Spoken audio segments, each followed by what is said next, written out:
Thank you, Mr. Chairman, and I appreciate you having this hearing today. I represent Nevada's 4th Congressional District, which includes a large swath of rural Nevada, and the Secure Rurals program is a very important component to how many of our local communities operate.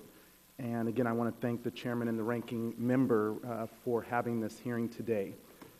And I agree, sequestration is bad policy. It needs to be replaced. But I also agree that our constituents expect this program to be properly administered, and communities across this country rely on these funds. And so any misuse or poor administration of these funds needs to be addressed. And I think that that's hopefully the intent behind today's hearing. But I do want to raise a few local concerns that I've heard from leaders in my community. One in particular, Nye County Commissioner, Commissioner Wickman, who's raised concerns while she supports the program in general, as do I. Here are a couple concerns that she's raised that I'd like you to respond to. She's noticed that in Nye County, there is a problem when the Secure Rural Schools program is also used for things that the U.S. Forest Service should otherwise be doing. She sees funds going for cutting in and maintaining trails, for example, and other priorities of the Forest Service. Nye County is not an aberration in this case.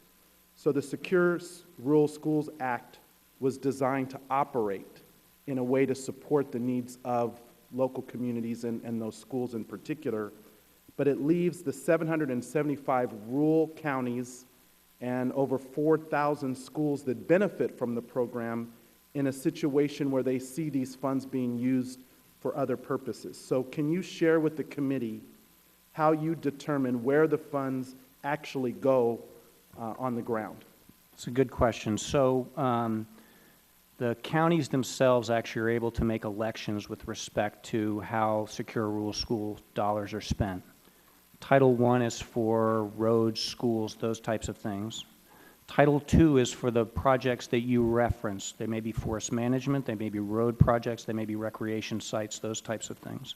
And we establish resource advisory committees to advise the Forest Service on the high priority projects for, in each county.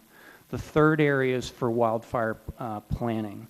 So the counties go through an election process. They've gone through an election process just this past couple of months and can direct Forest Service or tell their states where to direct those dollars to go. Okay. I'd like to follow up with you and get that. I'm happy to follow up if you want to put the county commissioner and if we want to get them with Forest Service staff or otherwise, I'm happy to make that happen. Great, thank you. I want to pursue another concern of another county commissioner. It's regarding the PILT funding. They've noticed that the Secure Rural Schools program by design results in deductions from the county's PILT allocation. Since we're reviewing this program today, can you share with the committee how this reduction in PILT funding works and how it impacts individual counties and rural schools? So I'm not an expert on PILT. That's a program administered by the Department of Interior. What I would offer is let's follow up if we need to have a discussion both with USDA and DOI and your staff. I'm happy to, again, make that happen. Thank you.